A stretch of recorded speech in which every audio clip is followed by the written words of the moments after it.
I love that. We were May there 14th, February September 9th, 14th. Yeah, there's a lot of Well, we would find churches sometimes when we move around, sometimes it's twice a year. Like, I like to get away. Well, Judy is going in August. Christmas, the week before, the resorts are empty, nobody there. And then about Thursday it starts to come up. By the time you leave, you're already walking along. Yeah, it was a big Christmas. Really? Her And if you've been there, I'm sure relatives are such a treating the moment. Because we went to stay with the Virgin Islands. So the Marlins better get it. Wanted to do one Christmas for our kids. And wanted to have babies, and my kids didn't want to go back to Mexico, and so I made it to the Virgin Islands. Which was fun. I mean, and never, but this one was high on the prison, so there was stuff shut down. Prison went for the day, and then the week after, for some reason, there was stuff shut down. Oh, Boxing Day. Yeah, I was like, huh. But then they had carnival related to that, and that would be huge. No, it was just a bunch of drinking and eating. Buy a house, and now you travel No, I everywhere. love it. Everywhere all the time anyway. Get away. Yeah, it was fun. There's not a house to get away from cooking. But you know, when I started looking for houses, my cute little The nephew, week before midterm. We take us to a little and he goes, it's okay. He asked Miranda if he could move in with me so that he could keep eating. Because I will be there to cook for them when I move out. Very much. They really want me to like rent and bring it house, even though it's just across the backyard. They can come over an hour. Cheap enough, you can take it back. Well, we Still got haven't my cooked for church. you. My kids, my youngest turned 30. I'm moving down the street, not. But 30 years ago, there was no all-inclusive. None. And you had to pay for it. Because the hotels, you know, a lot of people have rooms. They wanted flowers. You know, our kids don't eat. Yeah, that's what we got. The two-bedroom that we spent. And we tried this for night. Because they had $80 shelf rate, and they would eat it, and I'm like, So 2 bedrooms, 2 bathrooms. like my parents. And they have a room downstairs that they had, there's a dinner out there that's That we would have breakfast and lunch in the room, then we go from there. We do that, I mean, that's the way we travel. You save a ton of money, you know, for us. they replaced the window and they. We've got, we've. Yeah. Anyway, I can talk about Mexico at all. I can show you also. Anyway, I don't know how to travel. I don't. We'd love to travel. We haven't traveled for a lot of years because our youngest didn't like to, but. We were in the South Pacific, the South Pacific cruise last year. And we were in Europe. I'm pretty excited. You went to Well, where? family wedding. Yeah, it's supposed to. Anyway, welcome back. So, any questions about anything we've covered so far this morning? Start making a little bit of sense? You think you can deliver this? Everybody's going, that's the right answer for right now. Tomorrow afternoon about 4 o'clock, if we give you that answer, I will be panicking. But I know you won't. It's all pretty straightforward. Okay, so any questions? No? All right, so let's move on. So let's talk about HCAP's excellence through accountability. And that, you know, is the A word. And that accountability is the one toughest thing to install, hardwire in every organization that I've ever worked in. But it's a commitment to daily, continuous quality service improvements. So how do we consistently meet patients' expectations? 3 steps. They sound so simple. Commit to excellence and service standards that every patient, that treat every patient as if they were your family and friend. Number 2, commit to excellence in becoming great listeners so that you can objectively discover the gap between what our patients' expectations are and what we're currently delivering. And finally, number 3 is commit to excellence in continuously improving service in everything that you do. So what is excellence? Excellence is not doing one thing 1,000% better. Excellence is doing 1,000 things 1% better. Remember earlier I talked about the 1%ers? What are the 1%ers that we can do ourselves? It's about learn one new idea every day and do it in a better way. I love the next quote by Thomas Watson because this really hits the nail on the head, I think. If you want to achieve excellence, you can get there today. As of this second, quit doing less than excellent work. It's just that simple. So, in terms of 1%, so when you return to work, how many of you could think of a way to improve your customer service by just 1%? What little one thing that you could do that would improve your customer service by just 1%? How can you communicate better with your coworkers by just 1%? We're not asking you to do a lot. We're just asking you to do 1%. Can you, or you're going to love this one, Gail. Can you organize your desk better by just 1%? Gentleman here is Albert Pilkington III, CEO that I'm actually working at the second hospital with him now. And his answer was very simple. He says, I just give it all to Brenda. He's never suffering assistant. I can make fun of Albert because he's from Arkansas, and I have a lot of family in Arkansas. So I'm sort of, you want to think like this, is anybody in the room related in Arkansas? Like 60% of the hands go up. Anyway. That's like here. Pardon? Is that like here? Uh-oh, so I better watch the deficits. Yeah. So can you improve your product knowledge or your professional knowledge by just 1%? Maybe you need to read the whole article, not just the summary. Maybe when you put something together, this is for my, you put something together, you need to read the instructions, not look at the picture. Say, I don't want to do this. You organize your time better by just 1%. There's little things that you can do 1%. Can you exercise better by just 1%?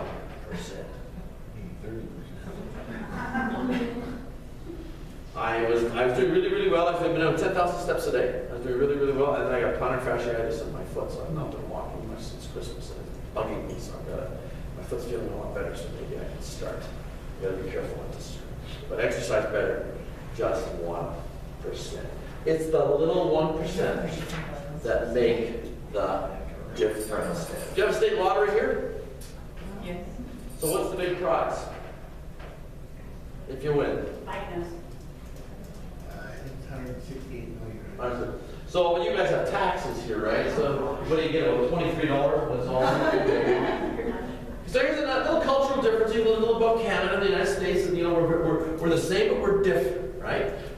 We have laws in Canada, but Canadian tax law is slightly different than the American tax law. So Uncle Sam wants, to take this pound of flesh when you win a lottery. In Canada, the Queen has quite a different matter. She doesn't care. So if you win $50 billion, you get a check for $50 million, and you don't have to send the government any money. Isn't that cool, right? So a windfall in Canada, if you go to the casino, you win big, they don't care. It's all, windfalls are tax-free under current Canadian tax law. And I would suggest to you that the government would have a tough time passing a change to that legislation because there would be a revolt. Anyway, so we have lotteries in Canada, and you can win depending on what the lottery. So I play the lottery 649, 6 numbers out of 49 for a $2 bet. You can win upwards. I think last week's the jackpot had been won and it built to about $36 million, tax free. I play the same numbers every single lottery. I've been playing the same numbers for over 20 years. I played the 11th because that's the day we got married. I played the 13th because that's my youngest daughter's birthday. Happy birthday, sweetie. It's her 31st birthday today. Yes, I did text her this morning. We'll talk about it later. I played the 18th because that's my birthday. I played the 20th because it's my youngest daughter's birthday. I played the 25th because that's the day we got engaged. My wife can't remember what month it's in. I do. And I played the 27th because it's my darling's birthday. And I've been playing those same numbers for over 20 years. So it was April the 27th, my wife's birthday a few years ago. And if you were Vladi, my neighbor across the street, and you would notice that on Thursday and on Sundays, because the draws are Wednesdays and Saturday nights, you'd notice that my front door opens, my hand goes into my mailbox, I pull out my newspaper, I take the newspaper, I sat down, it was my wife's birthday, it was Thursday, April the 27th, I opened up the Winnipeg Free Press, and right here on page 2, right here, were the lot of 649 numbers from the night So I start to read. 11, 13, 18, 20. This is easy. And ladies and gentlemen, I realized for the first time in my life, I had forgotten to buy a lottery ticket. The blood drained on my face. I could feel the blood just draining, right? I slammed the paper together, and my wife said, "Did we win anything?" I said, "Not today." So what's the deal about buying a lottery ticket, right? So you go to the store, you go get gas here, and if I buy gas in a co-op, and so you can pay that's why I always go in. I don't know why.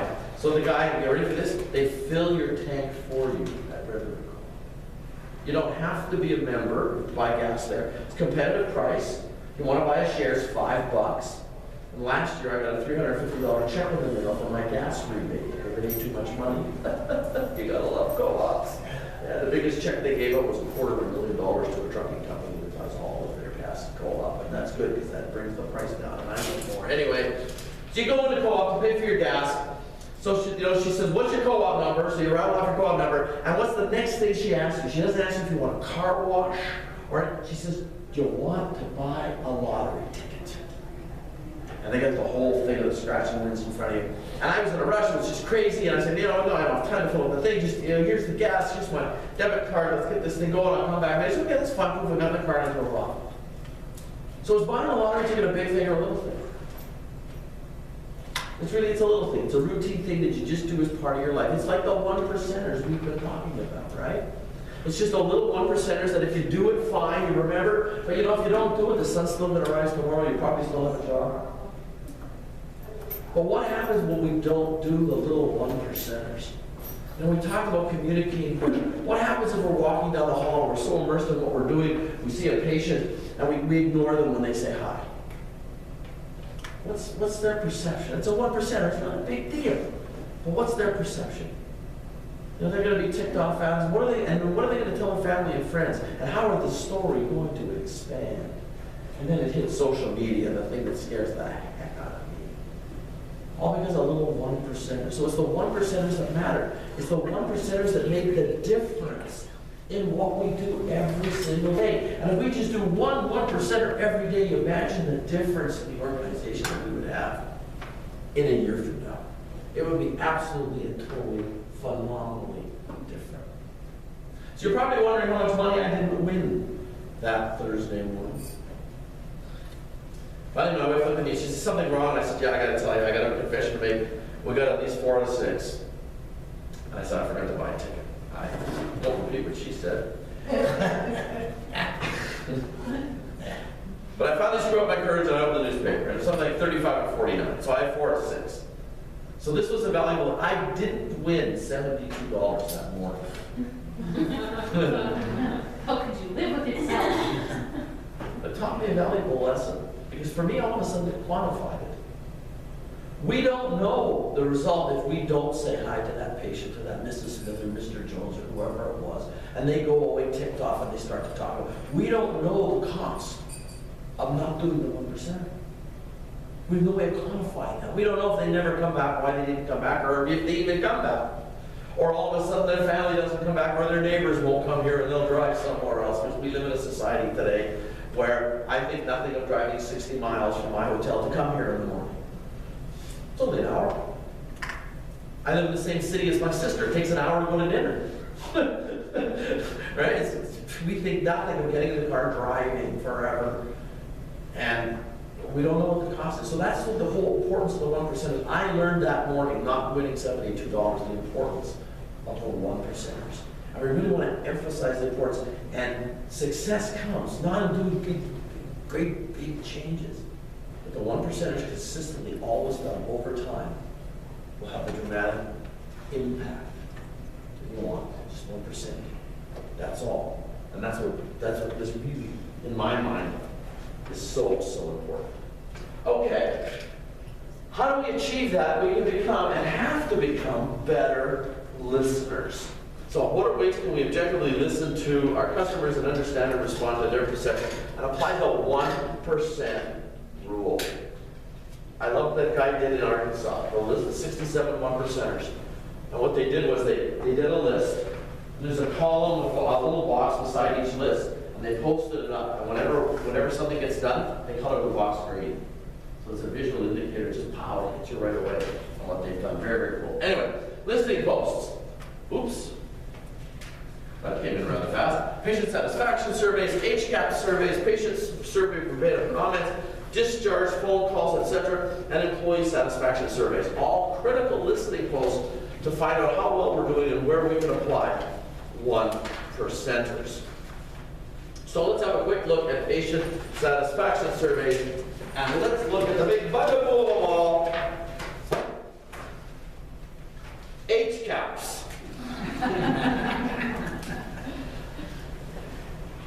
This was a gift to me from my friends at Lawrence County Healthcare System.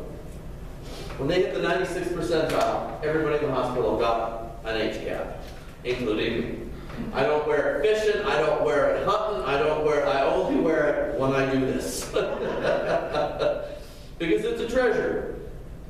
It's all about HCAPs, the Hospital Consumer Assessment of Healthcare Providers and Systems. Only a government civil servant could have come up with such a mind-numbing acronym. And if this was in Canada, it would now have to be / and in French. And of course, they never say a thing with one word where they can use at least 2 or 3. So this would be a sentence, not an expression. Anyway, HCAP. So why the survey? And just as another political comment, we need to do this in Canada at Vantage. Why? To produce comparable data on patients' perception of their care. To allow the public reporting of the results to serve as incentives for hospitals to improve the quality of care. That's the website you can go to, locate your hospital. You can actually compare your hospital with 2 others. They'll show up on graphs. You can see where you're at. Every hospital in the United States is there. Critical access hospitals are not mandatory to report now, but most of them are reporting. And if you go skulking around the database, you can actually get the grand database. I picked one up once of all the hospitals in the U.S. and where they are in relationship to their HCAPS reimbursements, the plus or minus or neutral where they are. And it was pretty enlightening at one point. Anyway, to increase transparency and quality of care, it does enhance the public's accountability of healthcare. The questions are the same across the board, across the nation. Everybody has the same questions. So you're comparing apples to apples. And these scores are pretty good. I hear them complain, oh, but only our bad patients send it in. Oh, only the drug seekers that don't get drugs fill out the survey. What else? Only the people that are really bad at us come, fill out the survey. I've heard every excuse that you can possibly imagine, and guess what? Everybody has the same excuses, folks. It's the same patients. So it really is an apples to apples comparison. And how do you get better? It's the 1%ers. So the surveys measure how often a service was performed. So the question is asked typically in communication with nurses, how often did the nurse do that? How often did the doctor do that? How often were you helped with to go to the bathroom or to get a bedpan? So what do they see reported is, what will they see reported? They see reported, what the number you see is the top box, is the number of always. So if you're rating on whatever domain you're looking at is 67%, that means 67% of the people who responded to that survey ticked the always box. So that's what is reported. And how do HCAP surveys ultimately affect our hospital? When the legislation was enacted, critical access hospitals weren't mandatory on reporting. Most of them are. In a non-critical access hospitals, this is what's happening today. This isn't in here, but I just want to get you sort of a little more impact. It will affect reimbursement. And right now in non-critical access hospitals, I think they're up to 1.5